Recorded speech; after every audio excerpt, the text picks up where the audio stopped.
estamos aquí para hablar de los informativos en televisión. Gracias a todos por venir. Me imagino que hay gente aquí a la que le apasiona la información y a la que le apasiona la televisión. Y eso es precisamente, estamos aquí gracias a una serie documental, Las caras de la noticia, de Canal Plus, y también a la editorial Leme, que hizo posible el libro de la serie, que he tenido la suerte de poder escribir. Y me acompaña José María Clemente. Él es la cabeza pensante de esa serie tan extraordinaria de Canal Plus, Las caras de la noticia. Es el guionista y es el que ha hecho las entrevistas a todas estas caras de la noticia que están hoy con nosotros, y a 60 y pico más, ¿no? Más o menos, 70 en total. Él es José María Clemente. Yo siempre le digo, el libro de la mitad es tuyo, porque los testimonios son suyos, es decir, son sus entrevistas a las que yo le he dado forma en formato de libro, ¿no? El acto va a ser muy sencillo. Primero he querido que José María Clemente introduzca un poquito el acto.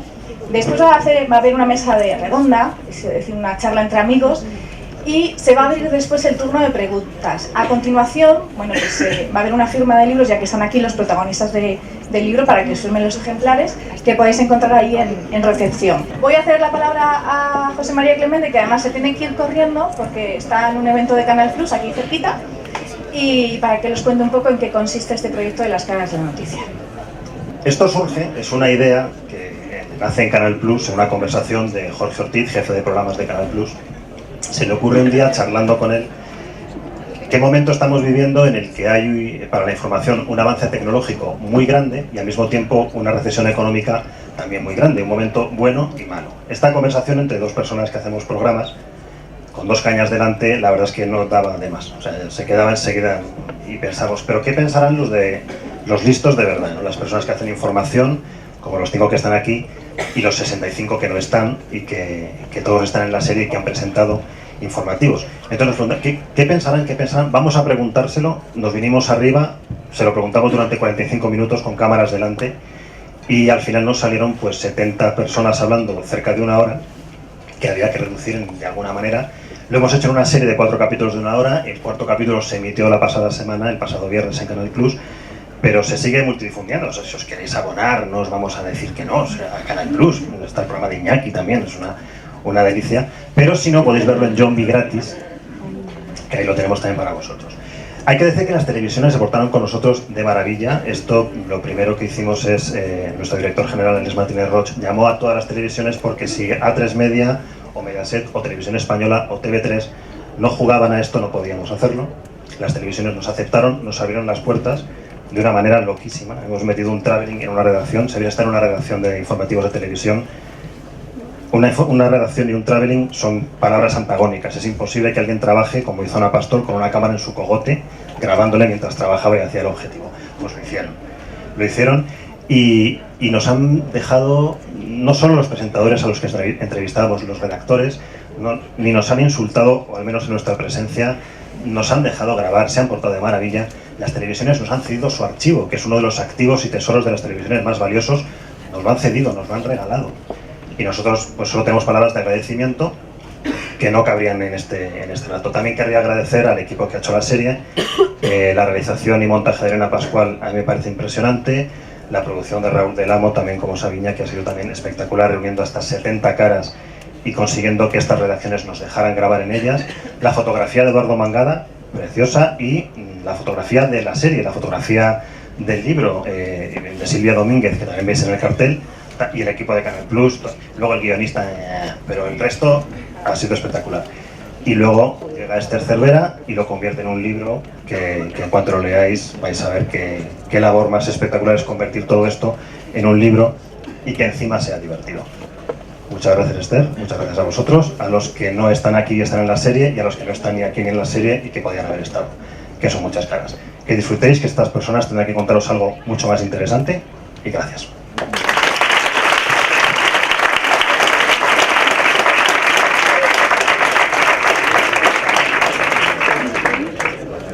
Y ahora llega el turno de que hablen ellos.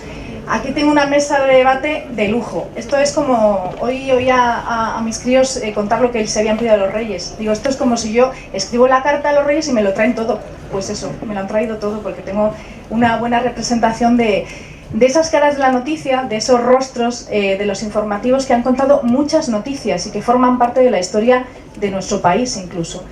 Algunas buenas, algunas no tanto.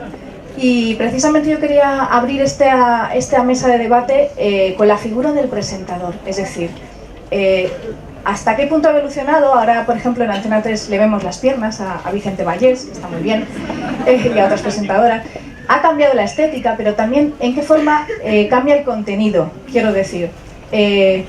Vamos a tender hacia unos informativos más de autor, como ocurre en Estados Unidos, y en ese sentido quiero dar la palabra primero a Iñaki porque él tuvo una experiencia, digamos, atrevida con el informativo de 4, que tenía un comentario en ese informativo, y que no sé si piensas, si ahora mismo se hiciera ese informativo, en la época en la que estamos, con crisis económica, con más crispación, por todo lo que ocurre en la política, ¿podría tener más cabida?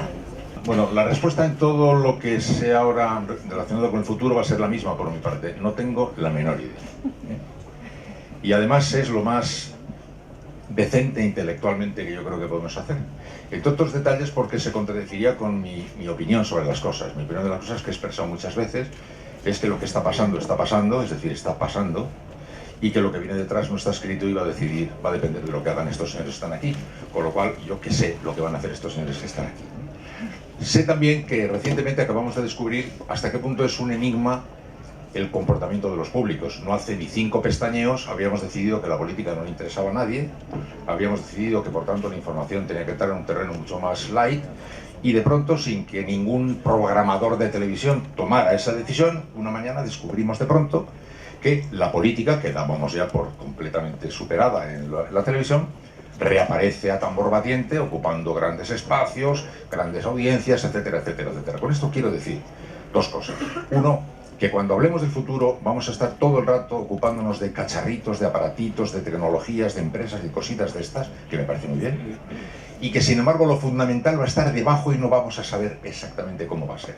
Lo fundamental va a estar debajo en función de, para mí, 2 enigmas. Uno, ¿qué va a querer la gente? Porque decimos, a partir de ahora esto va a ocurrir así, ya no va a haber una parrilla porque ya no va a importar, ya no va a haber una cita porque la gente va a elegir exactamente lo que da la gana. Que estamos queriendo decir lo que le vamos a ofrecer a la gente.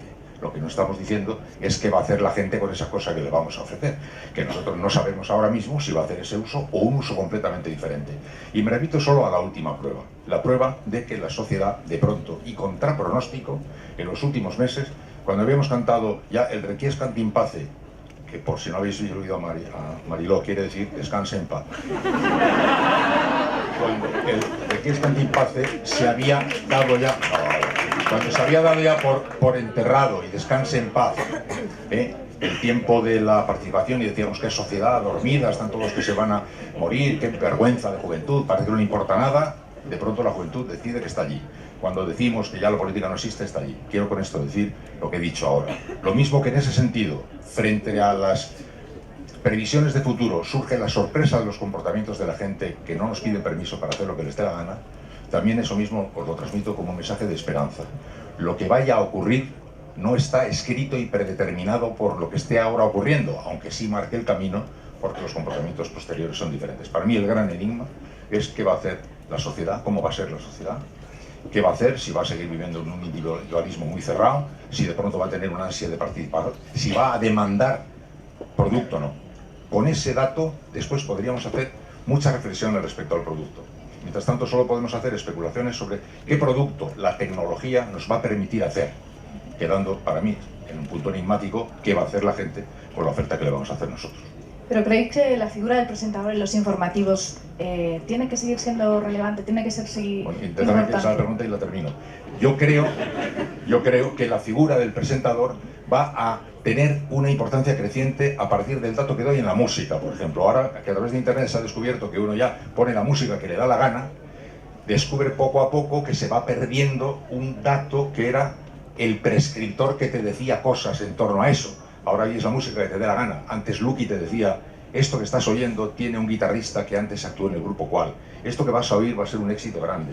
De pronto la gente va a empezar a entender el papel que juega un prescriptor. También la información, aunque uno podrá elegir lo que le da la gana en el container, terminará seguramente teniendo siempre necesidad, con una forma u otra, de quien le ayude a jerarquizar, valorar, ordenar y entender un poquitín mejor las cosas, es mi punto de vista.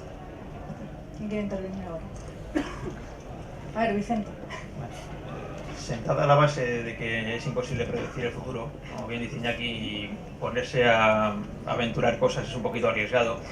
Yo creo que sí hay dos cosas muy generales que no me hacen arriesgarme demasiado. Una es que va a haber mucho de todo, va a haber muchas opciones diferentes, con lo cual va a haber elección posible.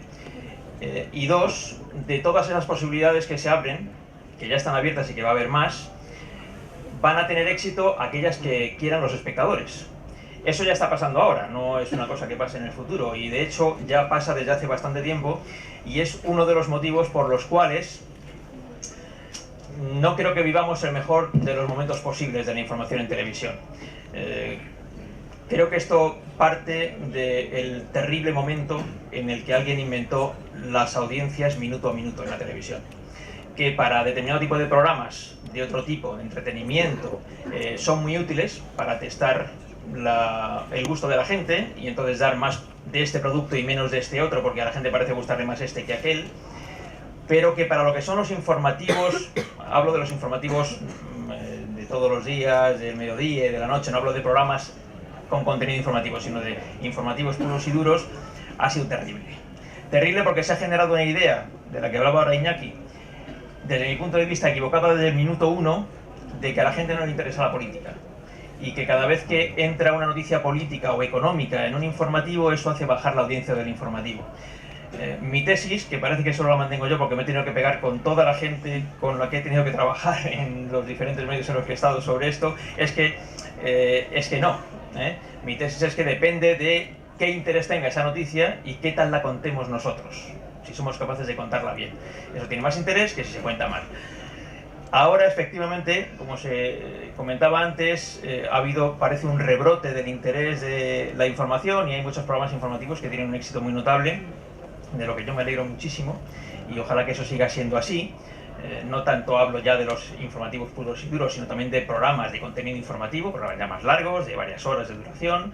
En esto creo que tenemos que nombrar muy específicamente sobre todo a La Sexta, también a 4 en parte, pero más a La Sexta. Ahora que hay farmacias, farmacias 24 horas y farmacias 12 horas, bueno, La Sexta no es una farmacia de noticias 24 horas, pero sí por lo casi de 12, prácticamente podemos decir durante las horas hábiles del día, casi todo el tiempo. La Sexta tiene un programa de información, un programa con contenidos informativos, de manera que si pasa cualquier cosa, ahí te lo van a contar al minuto. Y cubre un hueco lamentabilísimo que tenemos en España, y es la ausencia de canales 24 horas de noticias. No sé por qué, no hay. Hay uno que es público, solamente sobrevive porque es público y porque lo pagamos todos con nuestros impuestos. El que había privado cerró, como ya todos sabéis, cosa que no ocurre en casi ningún otro país equiparable al nuestro. Todos los países que nos rodean tienen uno o varios canales de noticias 24 horas privados, no hablo ya de públicos, sino privados, pagados por una empresa, por la publicidad que genera esa empresa. No sé, tengo un amigo en Argentina que me contaba el otro día que allí tienen 5 o 6 canales de 24 horas de noticias, solo de eso, aparte de los demás, de los generalistas. Pero bueno, en el Reino Unido hay, en Francia hay, en Estados Unidos por supuesto hay varios, en Alemania, en Italia, aquí no. Aquí el que había desapareció porque no lo veía la gente, y eso generaba un déficit económico insostenible para la empresa. Entonces ahora las cosas, digamos que ese hueco parcialmente lo ha cubierto un canal generalista, que es una cosa muy notable, muy de agradecer y que espero que continúe así en el futuro. En el caso de los informativos al uso que buscan las grandes audiencias, básicamente hasta ahora, hasta hace poco, eran el de Televisión Española, la 1, Telecinco y Antena 3, aunque ya se han sumado claramente y con mucha potencia los de 4 y La Sexta.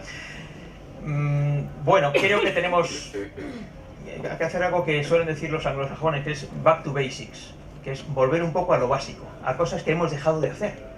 Cosas que hemos dejado de hacer porque alguien por la mañana a las 8, cuando recibía las audiencias, veía que en el minuto 13:25 del informativo, que es justo cuando estabas hablando de no sé qué cosa, ahí hemos perdido 5.000 espectadores. Insostenible.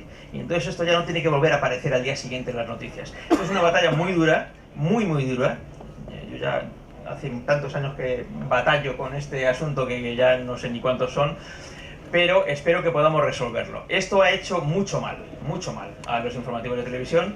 Espero que en el futuro se pueda cambiar, pero por desgracia, como decía Iñaki, es muy difícil predecir lo que va a ocurrir. Vuelvo al principio de todo y ya termino. Creo que va a haber mucho donde elegir, ya hay mucho, pero habrá más donde elegir. Y dos, tendrá éxito aquello que la gente, en el libérrimo ejercicio del mando a distancia en el sofá de casa, viendo estrictamente lo que le da la gana, quiera ver. Aquello que vea tendrá éxito, aquello que no terminará cerrando, que es lo que ocurre con un montón de programas, un porcentaje elevadísimo de programas en todas las televisiones. ¿En ese sentido qué creéis vosotros? ¿La información sigue interesando realmente? Bueno, yo voy a llevar la contraria a Vicente y a Esther. A mí lo de presentadores no me gusta. Lo siento, pero no me gusta. Me gusta hablar de periodistas. No, yo nunca identificaría a Iñaki Gabilondo con presentador, sino con periodista. Y creo que en el caso de las mujeres, además, tiene otra connotación todavía más negativa. En el caso de las audiencias, que decía Vicente, por llevarle un poco la contraria, ya que somos compañeros de grupo, es verdad que afecta, pero también es verdad que depende de los jefes que tengas y de la presión que haya en ese sentido, ¿no? A mí me parece un milagro que la gente el domingo se pusiera a ver Objetivo Yihad, a ver qué es el Estado Islámico. Casi 2 millones de personas viendo el programa. Es un servicio público, es telepública y había que hacerlo. Es verdad que no hacemos la audiencia del día de Pablo Iglesias, pero es verdad que hace muy buena audiencia.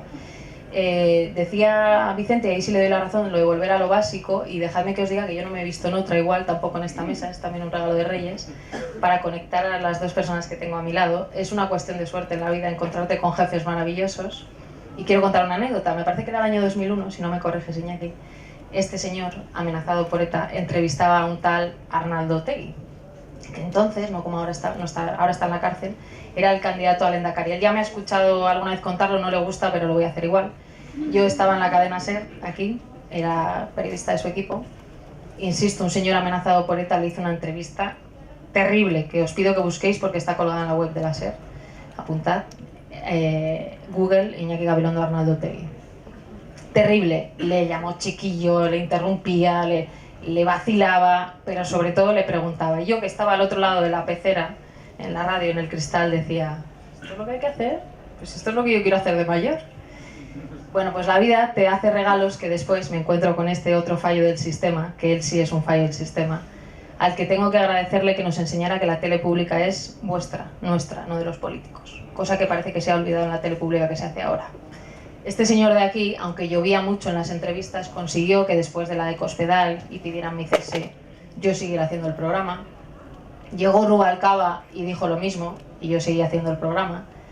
Él siguió de jefe hasta que un día alguien decidió cargarse un modelo que hizo bien Zapatero a pesar de los suyos, que no querían un modelo como el de Televisión Española. Este meeting que os he hecho es que creo que hay que poner en valor que uno puede ser valiente si tiene jefes que lo sean. Yo he tenido a Iñaki, he tenido a Fran, tengo ahora a Contreras, Bardají, etcétera, etcétera, en La Sexta, en A3 Media, en Globo Media, que lo son y que creen en el periodismo y te permiten hacer cosas raras como irte al Líbano. Fran no lo va a decir, pero ya lo digo yo, lo mismo que pasa con Iñaki, y es que si tus jefes no te ponen un muro alrededor, si tus jefes no abren el paraguas cuando llueve, no puedes hacer nada. Volver a lo básico, la dignidad y el periodismo. Y lo básico, por alusiones, es que sin periodistas valientes, pues no hay periodismo. Y que al final, como dice Iñaki, los periodistas también son lo que es la sociedad, lo que lo pide. Si los ciudadanos demandan información, habrá quien se vea comprometido a buscarla. O sea, en ese futuro que no podemos escribir está el compromiso de una sociedad que exija a sus políticos, al poder, respuestas y que demanden información, porque es el derecho de los ciudadanos. Y yo en ese papel creo que es fundamental, el papel del periodista que jerarquice, como dice Iñaki. En este mundo que vivimos de revolución evidente, estamos en una nueva era de internet, de comunicaciones, uno de los efectos colaterales es el bombardeo de la información. Es una información excesiva que podemos elegir, podemos llenarnos de información y a veces no entender lo que está pasando. Es una sociedad cada vez más compleja que necesita que se explique. Y ese es el papel del periodista, alguien que tenga esa capacidad de formarse, de buscar fuentes. Entonces es muy importante que exista ese comunicador. Yo puedo contar una anécdota que viví yo ya hace 20 años, que también empezó a ser un clásico, cuando empecé las Dos Noticias, que era una nueva generación que lo que quería es aportar el valor de la imagen. En un periodismo que entonces estaba muy dominado por la palabra, pues nosotros nos habíamos pillado con los videoclips de Michael Jackson. Entonces esto hay que poner imagen en las noticias y tiene que sonar la explosión del puente. Entonces, como sabéis, fue Lorenzo Milá, mi pareja de baile, y recuerdo dos chicos jovencitos como vuestra edad, la 7ª planta con los jefes. Lorenzo Milá había venido de Barcelona a ser el presentador, para mí el conductor del informativo. Bueno, ¿qué habéis pensado? ¿Cuál es vuestra propuesta? Y Lorenzo Milá levanta la mano y dice: yo creo que esto lo tenemos que hacer sin presentador. O sea, le habían traído de Barcelona y su primera propuesta es que no hacía falta que estuviera ahí. Y realmente hicimos un informativo donde el presentador aparecía poco. O sea, estaba él hablando, pero había mucha imagen. ¿Qué quiero contar con esto? Que en televisión no es necesario el busto, pero sí era importante la sensación de que hay alguien que te está contando lo que pasa. Sí que necesitas buscar un referente que te ordene ese mundo complejo y te dé una mirada. Y esa es la importancia de la televisión, no tanto la imagen, sino la presencia del conductor, del jerarquizador, del periodista. Se han cumplido precisamente 20 años, ¿no?, de las dos noticias. 20 años. 20 años ya. Y Hilario, tú que has estado presentando información, ahora te has incorporado también como analista y como un poco a la hora de poner en valor toda esa información. ¿Crees que también es necesario el análisis, ¿no?, en los programas de información?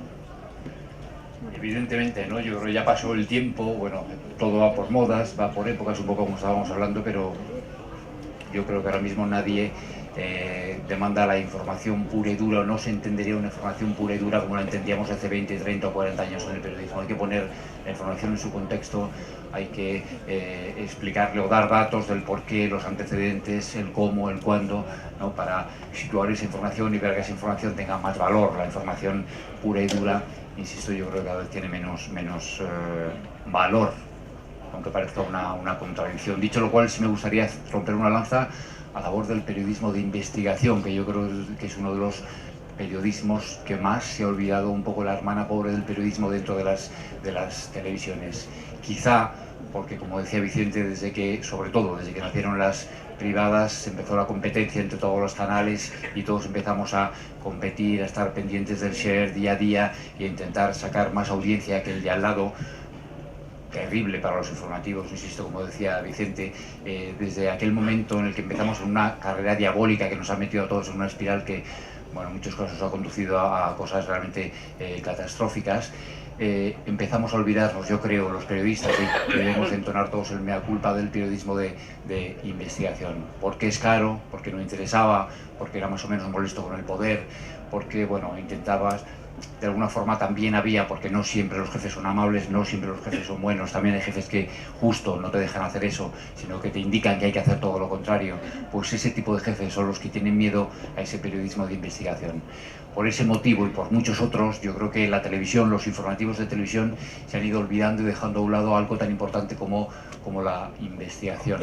En esta época en la que tanto se está hablando de regeneración, de segunda transición, de que hay que hacer tantos cambios, yo creo que no nos podemos olvidar que una de las razones fundamentales del periodismo en una sociedad democrática es que ese periodismo haga de guardián de la verdad, de guardián de la libertad, de guardián de la información. Y eso solamente se puede conseguir investigando. Importante que te dejen, importante que los medios apoyen esa investigación, importante que no solamente se tenga en cuenta a la hora de valorar un informativo el share, es decir, el porcentaje de audiencia que hace un día sí u otro no. Hay muchas otras cosas importantes dentro del informativo, importante que esos informativos puedan convertirse en columna vertebral de las cadenas principales y no tan principales, importante que quienes dirijan esas televisiones y quienes dirijan esos informativos sean conscientes de que hace falta eso, hace falta un espíritu crítico que nunca deberíamos haber perdido y nunca debemos perder. Esa investigación que tú decías, Hilario, ¿puede entrar dentro del informativo diario, Iñaki? ¿Querías tú comentar algo? No, yo lo que quería decir es que el tipo de circunstancia en la que os vais a encontrar vosotros jóvenes es una circunstancia bastante particular en la que se va a poner en tela de juicio la capacidad que tenga el periodismo de explicar las cosas complejas. Quiero decir, va todo a ser, como está siendo cada vez más, conducido a la brevedad, a lo percutante, con mucha punta, rápido, que se cuente de una manera muy sencilla.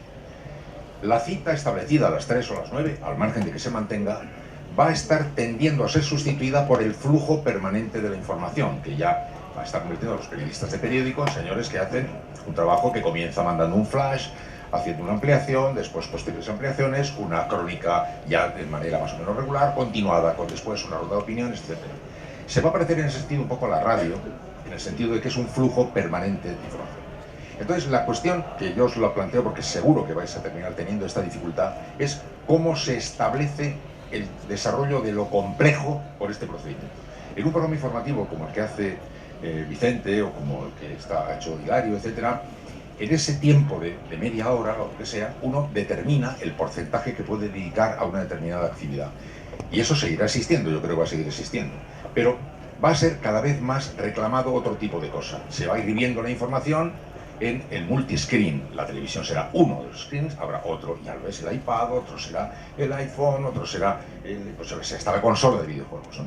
Y se irá recibiendo, como también se dice, en la medida en que uno decida ahora esto, ahora lo otro, ahora lo otro, al margen de que luego haga eso o no haga eso. Pero en principio va a haber una tentación de ir haciendo oferta breve y continuada. Esa oferta breve y continuada seguramente se está empezando a hacer, se seguirá haciendo, y para mí la duda es cómo se va a conseguir tratar de una manera adecuada la información compleja, es decir, toda, porque toda la información es extremadamente compleja, ¿no? En 13 palabras, en 12 líneas, en 40 segundos se puede contar un determinado número limitado de cosas. En una información fluida se puede completar sucesivamente hasta ir dando progresivamente una mayor densidad de información. Pero ya noto que ese va a ser uno de los grandes problemas. Incluso en la televisión estoy viendo que está tratando de resolverse a través de la complejidad gráfica. Ahora mismo en una pantalla puede estar hablando Vicente, puede estar pasando debajo la cotización de bolsa, puede estar en un recuadro a la izquierda, en un infograma, viéndose cómo están bajando los bomberos a la galería 27, mientras de repente un flash te anuncia pum, pum, pum, pum, que ha subido la bolsa. Está empezando ya a tratar de afrontar la complejidad por lenguajes expresivos diferentes. Y a mi juicio es este uno de los elementos más interesantes con los que se van a encontrar. Por un lado, la oferta breve, la fluidez permanente de la información, el tratamiento de la complejidad por un procedimiento en cierto sentido diferente, y después el uso de técnicas visuales progresivamente más avanzadas que seguramente van a desarrollarse mucho. Yo, que soy una persona mayor, tengo una dificultad para la narración en este tipo de lenguajes, pero estoy viendo cómo la gente más joven empieza con gran soltura a manejarse en este tipo de lenguajes y no le perturba nada el que se estén jugando 3 o 4 informaciones simultáneas. Pero para mí ese es un tema importante. Creo que habrá productos instalados en parrilla, creo que seguirá bastante tiempo, porque la gente creo que necesitará una cuestión de remanso donde alguien le ayude a contextualizar las cosas, pero creo que en general en el día a día va a irse picando y repicando en todas las pantallas posibles un montón de cosas que la información habrá ofrecido. Y ahí es donde yo me pregunto cómo se cuenta la complejidad. Porque un incendio es un incendio, pero una acción militar en Siria es una parte visual fácil de ver, atacan y pegan tiros, y luego una gran complejidad detrás y la cual no se entiende nada. Yo discutía mucho con Canal Plus cuando estaba ahí en aquella casa, que ponían un anuncio, que ya me has oído decir esto, que decía: lo estás viendo, está pasando. Y eso era la suprema prueba de ¿cabe un periodismo más redondo que este, dado que está pasando y lo estás viendo? Yo decía, pero ¿cómo hacéis eso?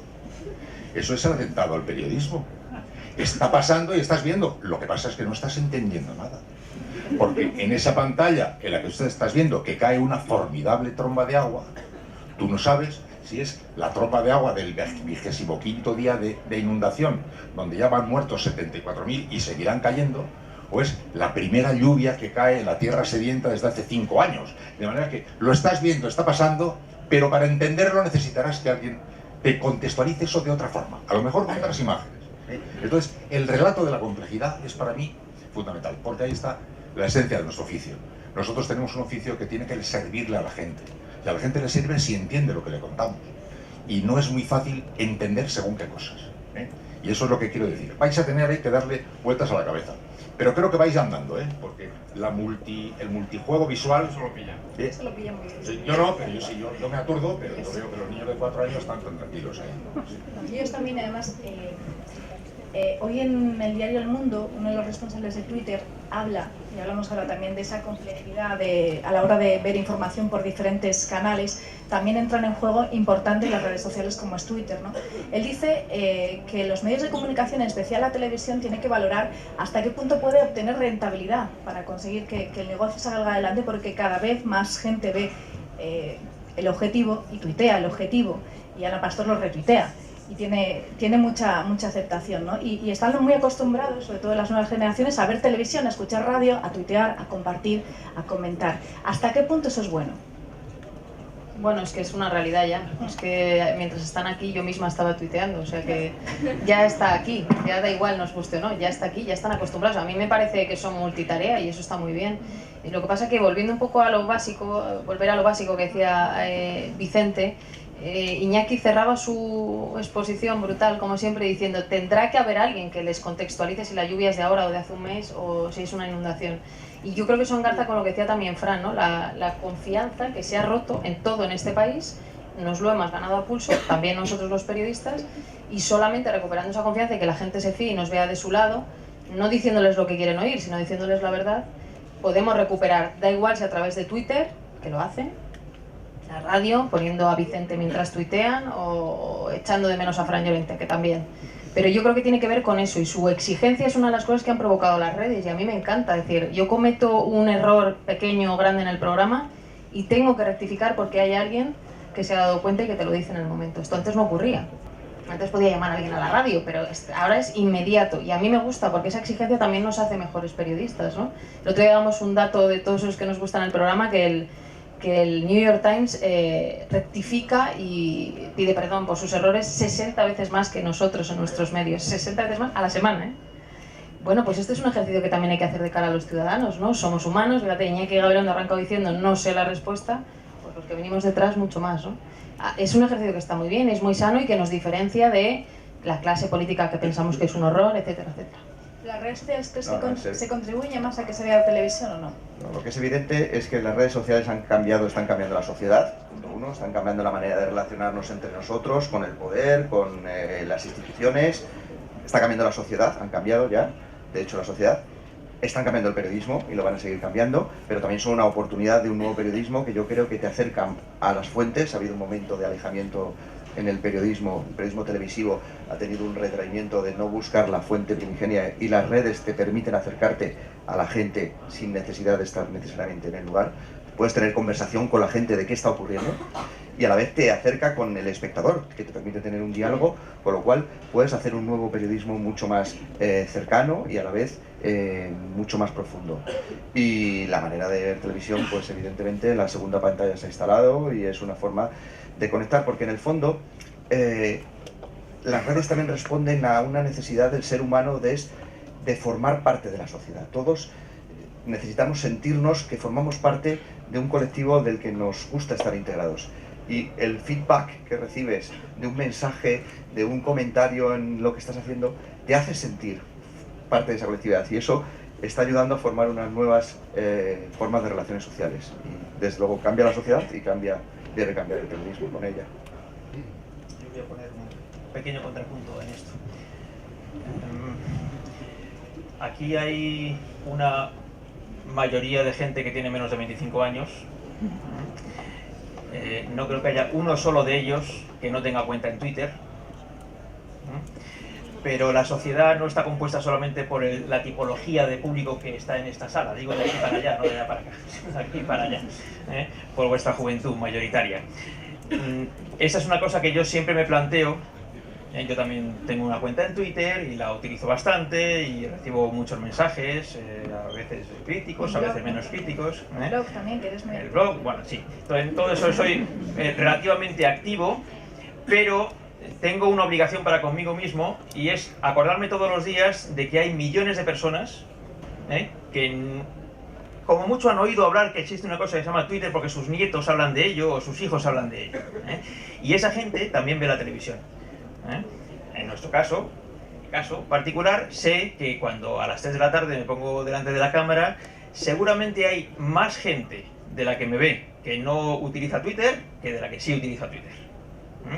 Entonces no se puede despreciar porque sí intelectualmente a aquellos que no están en las redes sociales y que no tienen un blog y que no usan el WhatsApp y que no, porque todo ese tipo de gente que no lo hace existe y es un porcentaje elevadísimo del público que ve la televisión. De manera que creo que con eso simplemente hay que tenerlo presente y tener cuidado y dirigirse a todo tipo de públicos. En el caso de un informativo tradicional, o lo que solemos llamar telediario, de forma más o menos habitual, el que se emite a las 3 de la tarde, pues tiene unas características muy propias. Ponerse en un informativo que dura como mucho 35 minutos, que se emite a las 3 de la tarde, cuando las noticias o acaban de producirse, o se están produciendo todavía, o ni siquiera han empezado a producirse, aunque se sepa que se van a producir, ponerse a analizar en profundidad ese tipo de noticias a esa hora es, creo que inconveniente incluso, a esa hora. En otros horarios y en otros formatos informativos es otra cosa completamente distinta. Lo digo porque yo he tenido la suerte de trabajar también en otros horarios y en otros formatos televisivos, y la idea con la que te pones a preparar el programa es completamente distinta. Y cuando haces un programa como el que yo hacía por la noche en Televisión Española o como el que hacía por la mañana en Telecinco, precisamente ahí lo que haces es analizar las noticias. No te vas a poner a contar las noticias que la gente ya sabe, sino eliges 4 o 5, a lo sumo 6 temas de los que son importantes de ese día y los analizas más en profundidad. Con entrevistas, con debate, con lo que sea. Es verdad también, y eso solamente lo dejo ahí, si se quiere hablar del tema lo podemos hacer, que en los últimos años se ha producido, como lo diría, un proceso de salvamización de las tertulias políticas. El tipo de tertulia que dirigía en su día Iñaki en CNN Plus, o Ana, o también Dario, o yo mismo, no es exactamente igual a las tertulias que ahora tienen éxito en la televisión. Grandes éxitos de audiencia, me refiero, no que no se emitan, pero grandes éxitos de audiencia tienen tertulias que en algunos aspectos, ya digo, se han, digamos, salvamizado. ¿Por qué? Porque eso atrae mucho al espectador, por lo que parece. A mí me gusta menos, pero hay mucha gente a la que le gusta mucho. Y lógicamente al final la televisión tiene éxito aquello que la gente ve masivamente. Eso lo dejo ahí, ya no interpretar más, salvo que se quiera entrar en el debate de este asunto. Muchas veces creo que Karma Chaparro lo llama apantojizado. Me parece que en el documental se refiere a eso. Quiero solamente matizar lo de masivamente, has dicho. Masivamente. Fíjate que digo que dentro de poco, cuando estos chicos tengan vuestra edad, la mía ya no se sabe, pues cuando estos chicos tengan vuestra edad, ya será prácticamente, estará atomizado todo el marco de la oferta y se producirán grandes acontecimientos que concentrarán a mucha gente en un determinado momento y luego se irán a otro momento. Las grandes audiencias que tú has mencionado ahora, hace unos años hubieran parecido una birria de audiencias. Las grandes audiencias... ¿Tres canales de televisión nada más o dos? Pues a eso me refiero, y cuando luego, en vez de haberos que haya 7.000 maneras de acceder a la información a través de todos los soportes, lo que ya no va a ser seguramente tan probable es que haya grandes concentraciones de audiencia con carácter más o menos regular. Habrá oferta para todo, como la moda. Os digo ahora, ¿cuál es la moda? Bueno, ahora hay 20 líneas diferentes de moda, todas las cuales son moda. Hay moda para una cosa, para otra y para otra. No hay una línea de moda que toda la sociedad siga. Igualmente habrá un arco muy complejo de oferta que ampliará muchísimo la curiosidad. En la radio hace muchos años, la radio tenía una formidable audiencia porque en un mismo día de programación, en la misma programación de un día, se emitía un programa que era Los 40 Principales, que no era una radio, era un programa de radio que iba a tal hora. En esa misma radio, ese mismo día, había un programa informativo, hora 25, había una novela, luego eso se fue atomizando, y a eso es lo que yo creo que, a eso me quería referir. Las grandes audiencias a las que tú te has referido, hace unos años no hubieran sido tan grandes, estos datos no hubieran parecido tanto, y dentro de unos años, cuando estos sean un poquito más mayores, seguramente la oferta habrá variado también. Habrá grandes concentraciones, y habrá un día que en el programa ese habrá 50 veces más que hoy, pero en general la gente estará haciendo un uso en el que seguramente se concentren menos personas, creo yo.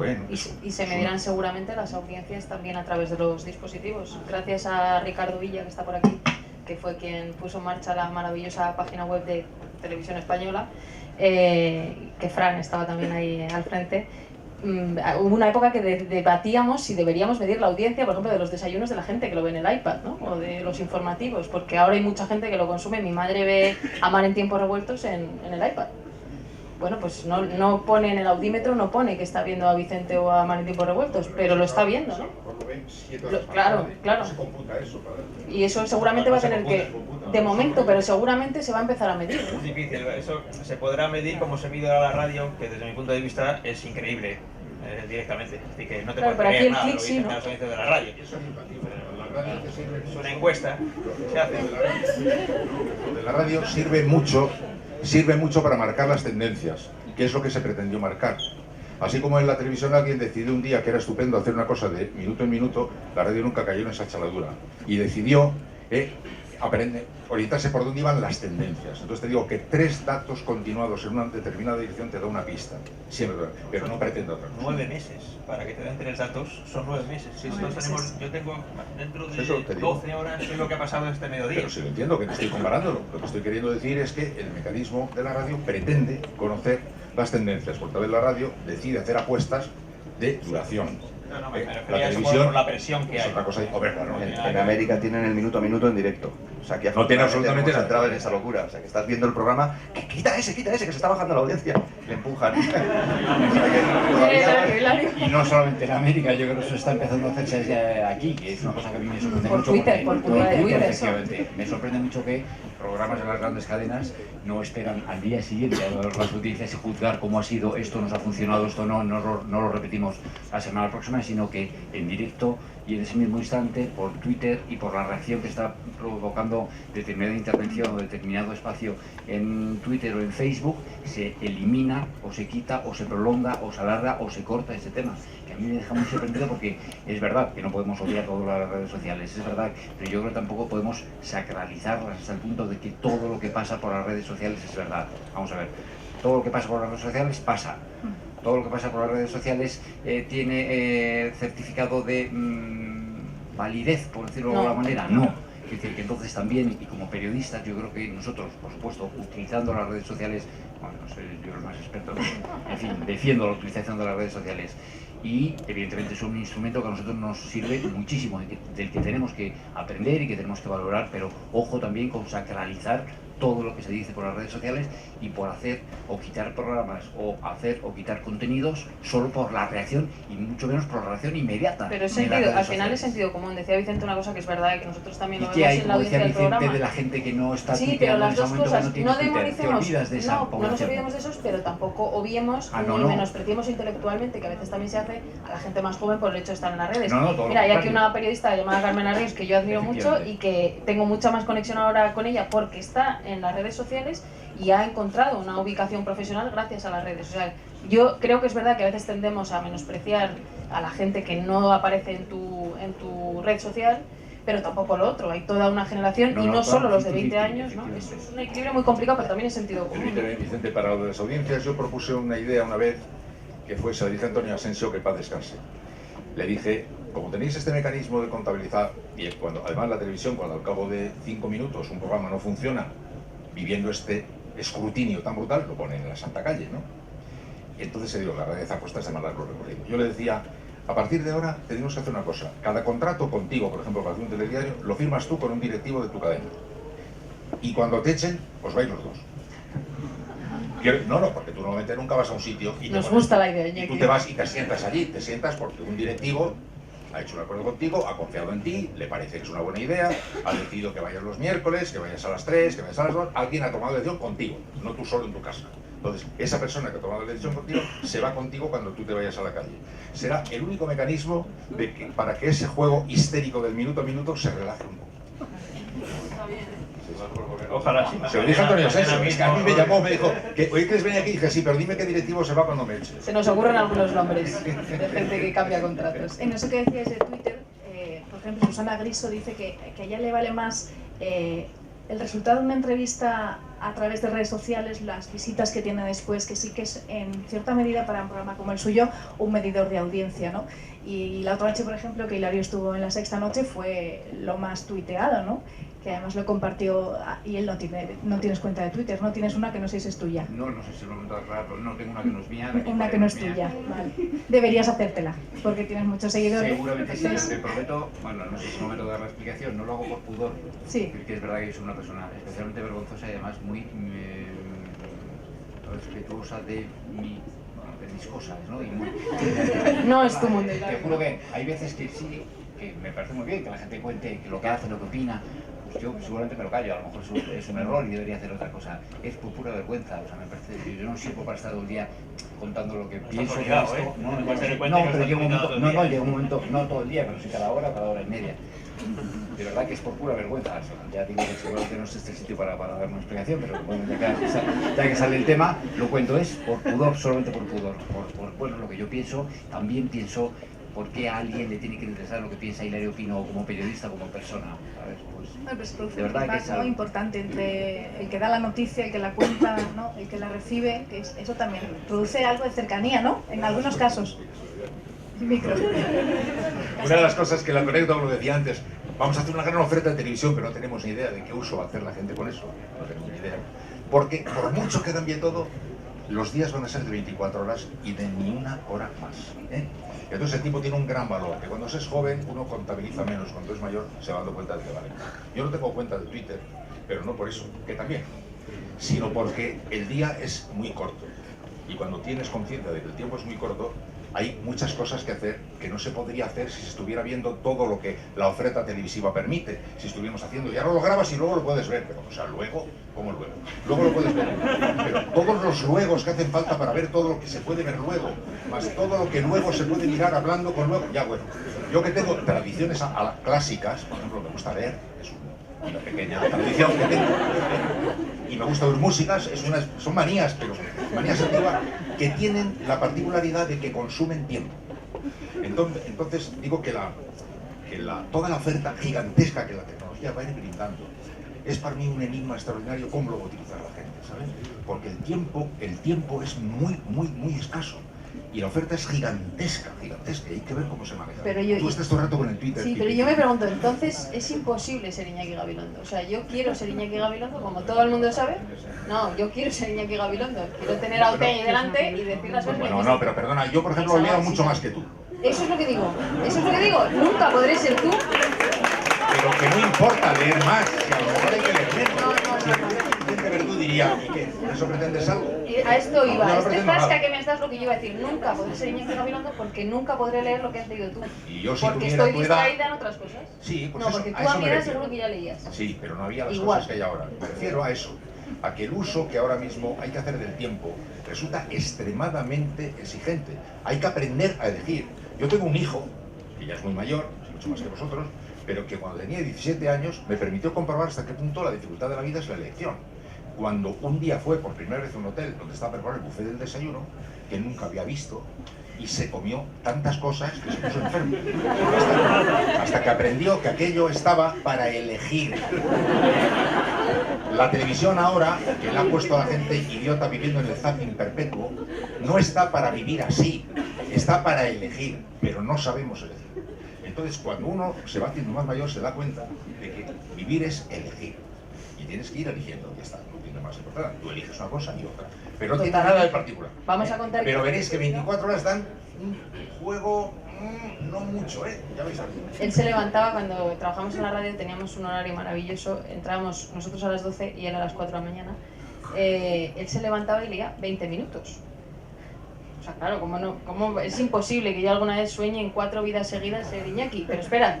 Es que luego por la tarde seguía leyendo, claro, yo leo cada día lo que puedo, pero claro, no estoy a su nivel. Este es el problema que a mí me parece que hay en la profesión. ¿Cómo hacer compatible esto, ¿no?, que yo me veo un poco en ese mundo, con esto? Porque necesitas una inspiración, que para mí es él, pero es muy complicada. Pero es lo que quiero decir, el manejo del tiempo es algo que también, el manejo del tiempo es algo que aprenderéis, porque hemos tenido todos que aprender el manejo del tiempo. Es muy importante manejar el tiempo, y no sé, hay una cierta equivocación en la juventud que uno cree que va a poderlo abarcar todo. A medida que va pasando el tiempo va dándose cuenta de que no, que tienes un hijo al que quieres atender, tienes una familia, tienes unos amigos, tienes unos paseos, un tiempo para ti, un tiempo para pensar. Entonces es difícil, a eso me estaba refiriendo antes, enfrentarse con eso, con la inmensa oferta que la nueva tecnología brinda. A eso quiero decir. Es una sucesión de tentaciones de tal calibre que te plantea cosas. No digo yo que haya que elegir, no digo que haya que elegir. Lo que digo es que uno está llamando a tener que elegir. Pero por eso. Yo propongo, o sea, yo he sustituido una cosa por otra. Como el tiempo no da, el Twitter a mí me ha permitido cambiar una forma de consumir el periodismo. Yo he sustituido el paquete de periódicos que me leía uno tras otro para comparar cómo contaban noticias por Twitter. O sea, yo ahora no leo los periódicos sucesivamente, tengo seleccionados todos los periódicos y a un montón de periodistas que considero que es gente que jerarquiza y que me va a hablar de cosas que me interesan. Entonces he dejado de leer los periódicos y me informo a través de Twitter, pero no de Twitter. O sea, Twitter es una herramienta por la que llego a esos periódicos y a un montón de periodistas que para mí son referencia y me descubren un montón de cosas. Y tú los Periodistas eliges. y no solo periodistas. Y Los eliges. tú. entonces he cambiado la forma de consumir Claro. en los últimos 2 años. Eso es aprender a manejar tu tiempo. Estás manejando un tiempo de otra manera completamente diferente, y eso es lo que le va a pasar a la gente también en el uso de los productos que nosotros tenemos. Ha cambiado la manera de informarse. Yo no sé, yo tengo, debo seguir a 60 y pico cuentas de Twitter y no doy abasto a seguirlas. Cuando veo gente que sigue a 1500, digo, no sé. Es decir, que como no vivan en Twitter, no sé muy bien cómo se puede estar al tanto de todo lo que tuitea tanta gente, ¿no? Yo no soy capaz de seguir a los que ya sigo, de manera que, bueno, es una cosa imposible. Por eso, en realidad, mi uso de Twitter tiene bastante que ver con el que decía Fran. Yo sigo sobre todo a periodistas de los que me fío mucho. Por la mañana, cuando estoy preparando el informativo de las 3, siempre que puedo, tengo abierto en una ventana del ordenador Twitter para ver si alguno de ellos que está tuiteando, por ejemplo, cuando hay una sesión importante en el Congreso, pues yo sigo a 2 o 3 que habitualmente viven allí y sé que van a tuitear de lo que está pasando, y entonces quizá si yo no puedo estar al 100% pendiente de lo que está ocurriendo allí, sí que me entero de cosas porque las tuitean, y detalles que luego te pueden servir, ¿no? para poder contarlos en el informativo, pero con un inmenso cuidado. Muchísimo cuidado, porque pongo siempre en cuarentena todo lo que leo en Twitter, por un lado porque hay gente que directamente tuitea cosas que no son ciertas, no porque quiera tuitear cosas que no son ciertas, sino porque a lo mejor piensa que es cierto y no lo es, y luego porque se tuitea rápido, eso elimina precisión muchas veces. Como el tweet tiene el espacio que tiene, pues tampoco se puede entrar en grandes análisis de lo que está pasando, simplemente es un flash de que algo está ocurriendo no sé qué, te permite estar sobre aviso y pedir más información de lo que, oye, está pasando algo no sé dónde, para que te lo cuenten, pero con mucho cuidado. Y mi uso, digamos, activo en Twitter, más allá de utilizarlo para esto, es relativamente escaso. Es decir, igual que Hilario, aunque yo sí tengo cuenta, pues tuiteo pocas cosas que sean de me gusta mucho esto, me disgusta mucho aquello. También muchas veces porque no me interesa entrar en debates con gente que te quiera enviar mensajes, porque tampoco tengo tiempo, no porque no me gustaría de vez en cuando, pues de establecer, mira, esta próxima media hora voy a estar charlando con los tuiteros, me gustaría tener esa media hora. ¿Os dais cuenta, Vicente, de que en esta mesa, y solo somos 6, hay 6 usos diferentes de una herramienta llamada Twitter? Pues a eso me refiero. 70 productos de oferta televisiva a través de 20 canales y un público que va a hacer a su vez también muchos y muy diferentes usos de este producto. Eso es lo que nos introduce en un mundo difícil ahora mismo de embolsar.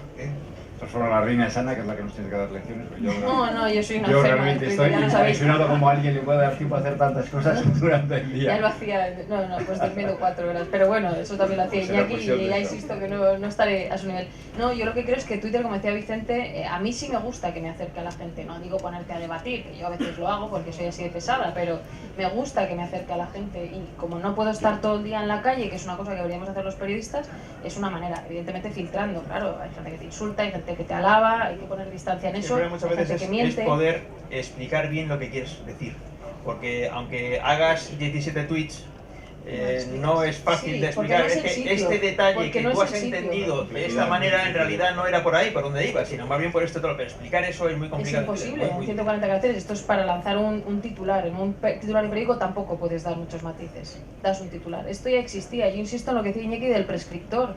Es importante el prescriptor, y lo que por sentido común tú no haces en el informativo, no lo haces en Twitter. Yo me acuerdo que cuando empezó la fiebre tuitera en Televisión Española, Ricardo, que es el culpable, y Rosalía, etcétera, etcétera, de que yo tenga Twitter, culpa de ellos, con Fran lo hablábamos, de que hay que tener cuidado, porque claro, esta es una televisión pública. Bueno, pues lo que yo no hacía en desayunos, no decía delante de la cámara, pues tampoco lo hacía en Twitter, ¿no? O sea, y hay que elegir gente de la que te fíes para seguir. A mí nada me gustaría más, pero entiendo lo que dice Iñaki, que él tuviera Twitter. Para mí sería estupendo poder que vosotros pudierais seguir a Iñaki en Twitter. Pero es evidente que tu ritmo en la radio era muy parecido al de Twitter. Tú estabas 6 tenía horas, menos años y más tiempo. pero la misma cabeza. No, lo que quiero decir 6 horas seguidas así. a mí me interesa que estos señores sepan en qué mundo se van a encontrar. Yo insisto mucho en lo de la oferta, y con el enigma que para mí significa cómo van a reaccionar. Y advertiros también de esa frase para mí determinante que dice que en tiempos de inundación lo primero que escasea es el agua potable. Esto es verdad, no es un chiste, es un verdad. Cuando hay una inundación, lo primero que escasea es el agua potable. Y cuando hay como ahora una inmensa inundación de información a través de todas las redes sociales, lo primero que escasea es la información potable. Ha advertido hace un momento Vicente alguien cómo se distingue lo potable de lo venenoso. ¿Cómo se sabe eso? De la inmensa torrentera de información que va a caer ya y que cae sobre vosotros, una de las mayores dificultades es tratar de diferenciar el agua potable. Y finalmente lo que estará haciendo la gente no solo es para mí un enigmático uso de los soportes, sino un enigmático uso de la selección de soportes y de prescriptores que le van a parecer potables. ¿Entiendes? O sea, tú vas a, lo mismo que tú has dicho, yo seleccione 10 o 12 cosas, o tú 7, 8 Twitter, y con esos me voy orientando por la vida. Los medios de comunicación nuevos van a tener que conseguir, a través de la solvencia y el aval de su solvencia, que un público les conceda crédito y los incluya en el lote de las cosas potables. ¿Cómo se consigue ese crédito? En la inmensidad de la información.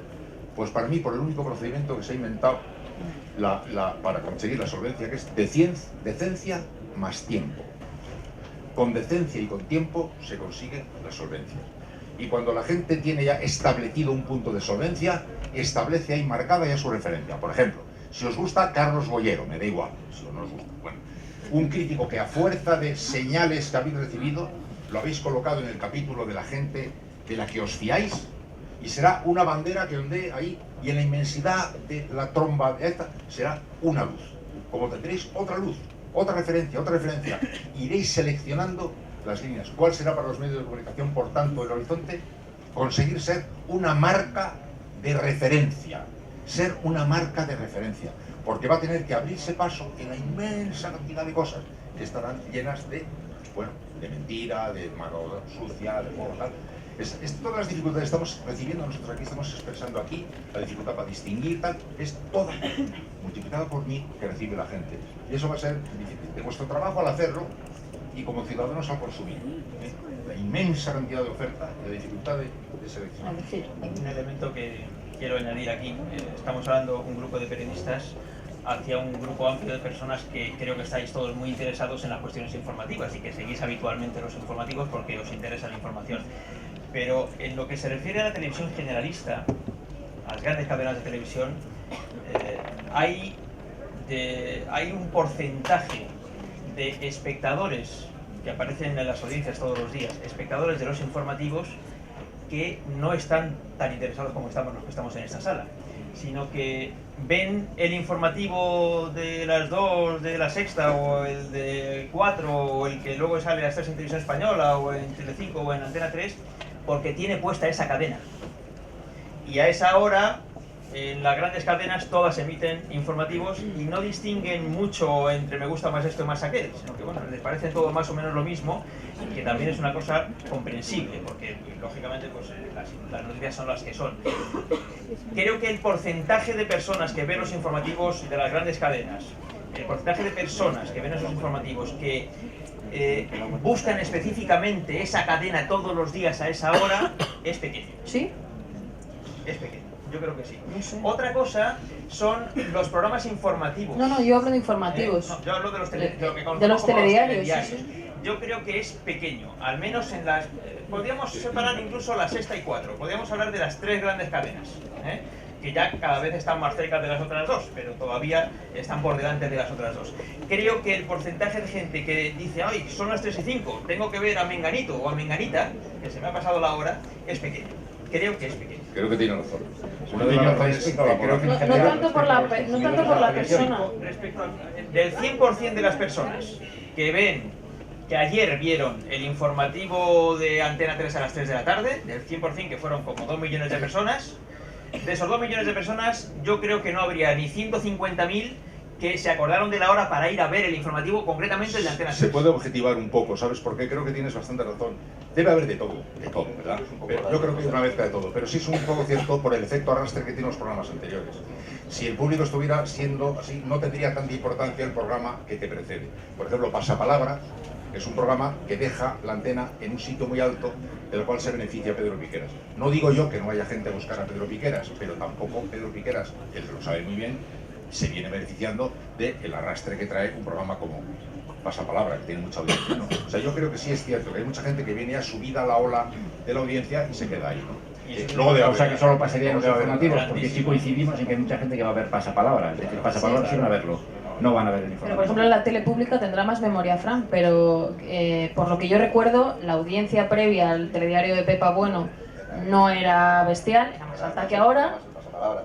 Sí, era más el pasapalabra y la gente llegaba y decía, no digo tanto por la persona, sino porque ese informativo de las 9 de la noche, que parece también de la prehistoria, pero que es de la época de Fran Llorente, la gente lo ponía. O sea que yo creo que hay un componente de lo que dice Vicente, pero también hay un componente de la credibilidad de la cadena en cuanto a producto informativo. Le pasa a La Sexta, que Jordi Évole dice hola y ya está en un 20. Y si encima tiene a Pablo Iglesias, ya no te cuento. Yo sí que creo que hay, no tanto por la persona, insisto, sino por la cadena. Y en el caso de Pepa Bueno, si no recuerdo mal, Fran me corrige, pero era así. Sí, son las curvas que se remontan.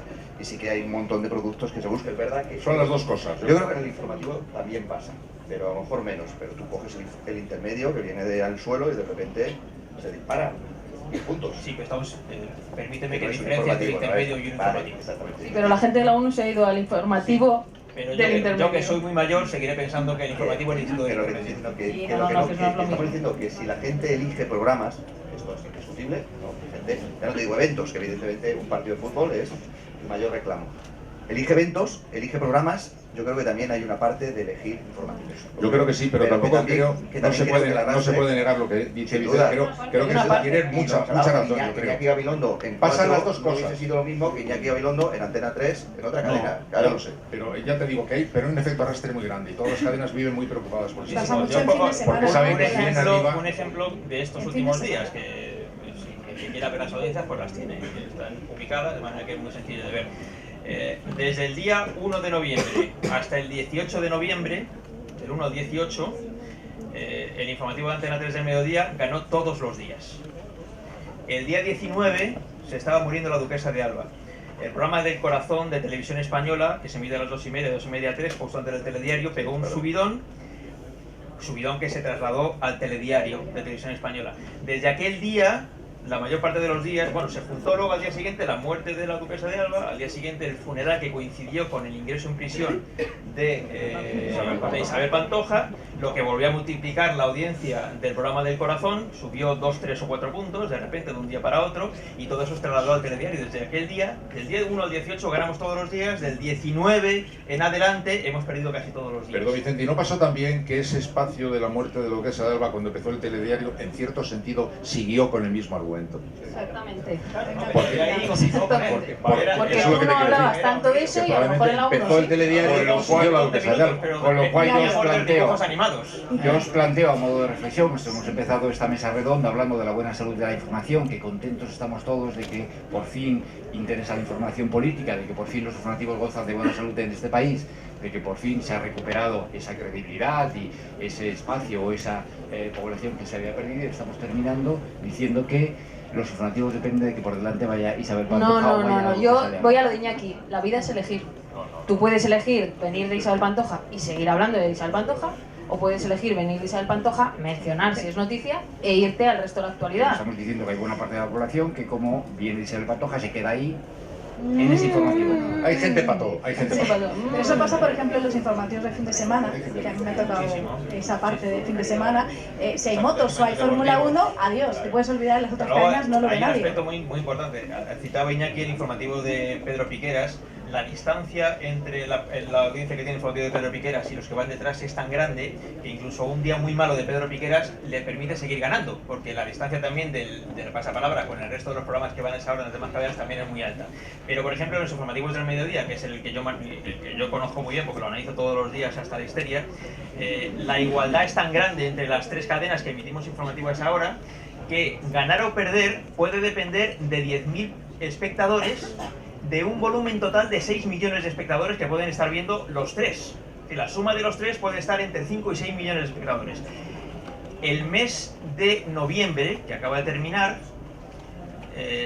Antena 3, el informativo de las 3 de la tarde, ha tenido una décima más en porcentaje que el telediario de Televisión Española, pero el número de espectadores, como el telediario de Televisión Española dura más, nos han ganado por 2.000 espectadores.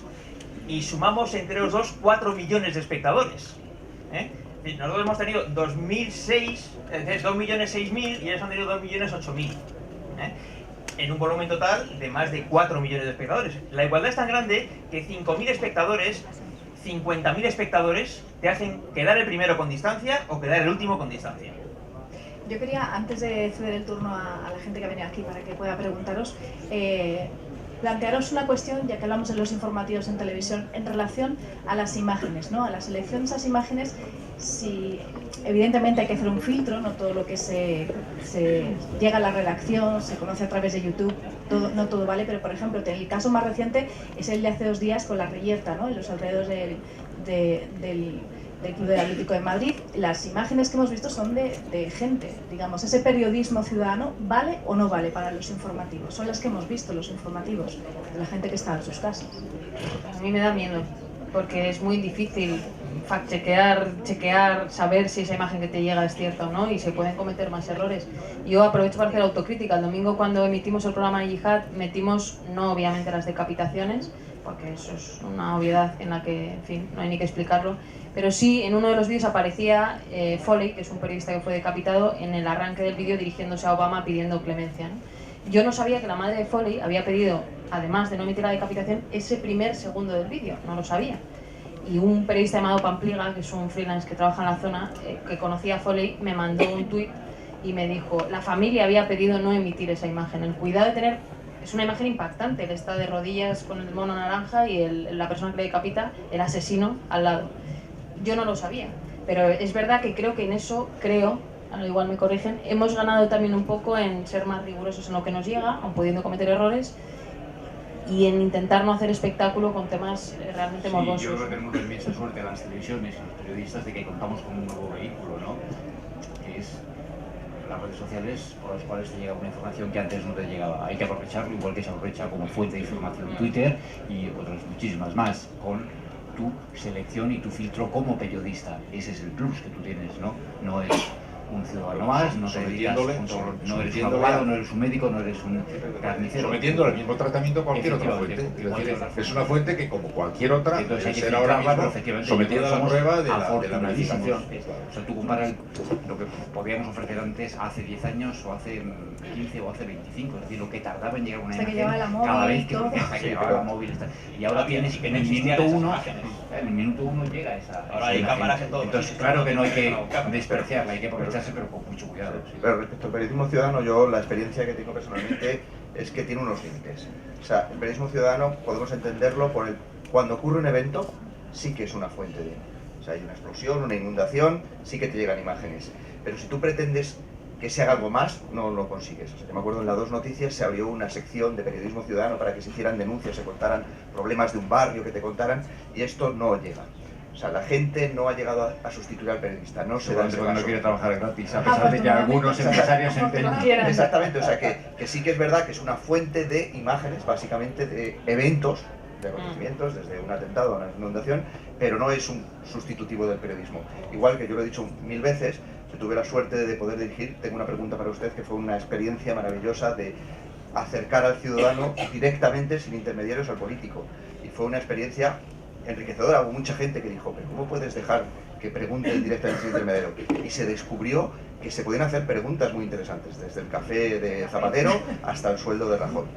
Pero es insustituible una periodista como Ana, que pregunta y repregunta, o como Iñaki, como Vicente, como Hilario, que son 4 repreguntadores maravillosos, que cuando te cuenta un político una milonga, se está dando cuenta que te la están metiendo, y dice: bueno, vale, y ahora...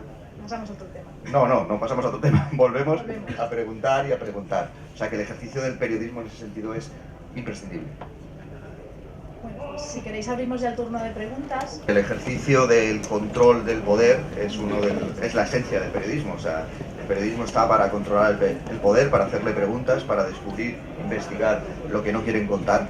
Y esa es la esencia del periodismo. Yo, como sabe Ana, soy un convencido de la información y un convencido de la información pública, y esa es una de las esencias de una televisión pública donde trabajo yo, que es el trabajar por los ciudadanos y su derecho a saber la verdad, y no trabajar para los políticos. Y es evidente que la nueva generación de periodistas tiene que tener esto grabado aquí. yo creo que amplifican el periodista, como decía Iñaki, por otro canal más. Cuentas una cosa en la tele y además la puedes contar a través de Twitter o a través de un blog. Me ha hecho gracia porque Vicente decía lo del blog y aquí se sorprendían. Yo tenía un blog, fíjate, y ya es imposible. Pero es verdad que tienes muchos canales de comunicación, ¿no? Yo creo que es uno más, ¿no? De hecho, no quita, suma, yo creo. Y se abre una nueva realidad periodística, que es que hace años todos consumíamos periodismo a través de marcas y empresas periodísticas, que eran la marca de credibilidad en medio de la oscuridad. Y ahora en medio de la oscuridad brillan periodistas, que son ellos la propia luz. Y son la marca. Ya, por otra parte, Y eso yo se creo está que es un poco lo que tú estás diciendo, a lo mejor no quita periodistas, digamos, lo que a lo mejor sí quita son puestos de trabajo. Quiero decir que hay cosas que tendrían que hacer los periodistas y que las empresas aprovechan y sustituyen a periodistas para obtener la información por otro tipo, de la misma manera que se está utilizando al periodista como hombre orquesta, que antes no existía. Quiero decir, tú ahora llegas, grabas, vas, haces un titular, lo haces un vídeo, escribes.